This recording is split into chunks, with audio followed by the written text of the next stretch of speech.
When you hear the word insulin, what word immediately comes to mind? Because if it's diabetes or injections, congrats, you're normal. Most of us grow up only associating insulin with someone who is diabetic. But insulin is not just a diabetic hormone, it's actually one of the main hormones that gets to decide whether we store fat or allow access to burn it. And almost no one explains this in a way that makes sense, especially in our 40 plus bodies. Insulin's job is really simple. It helps move fuel out of your bloodstream and into storage or into cells to be used at a later time. When you eat, especially carbohydrates, insulin rises to help deal with that fuel that's in your bloodstream. That's normal. It's healthy. It's how our bodies were meant to function. Insulin itself is not bad, but chronic elevated insulin is the problem. And here's the part that most women were never told.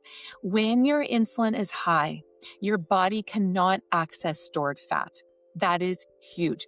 That means that fat burning and insulin do not go together and they cannot happen at the same time.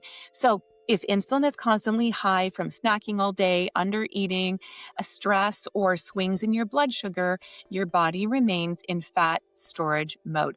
This is why women can eat less food and still not lose fat. You don't have to be diabetic for insulin to be affecting your metabolism.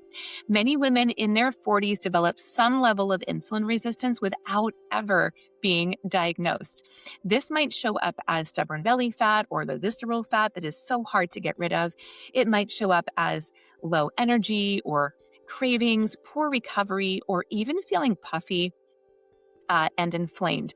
And this isn't diagnosis. I just want you to see maybe you're having some of these symptoms. So there's some context for you.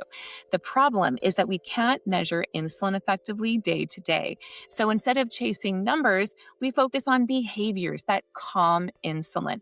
That's where things like the 4-4-12 method come in. So waking up in the morning and eating within 1 hour of waking, spacing your meals 4 to 5 hours apart to allow insulin to calm, so to avoid those insulin spikes, leaving your body a 12-hour break overnight to give insulin time to come down without stressing the body. This is how we create access to stored energy.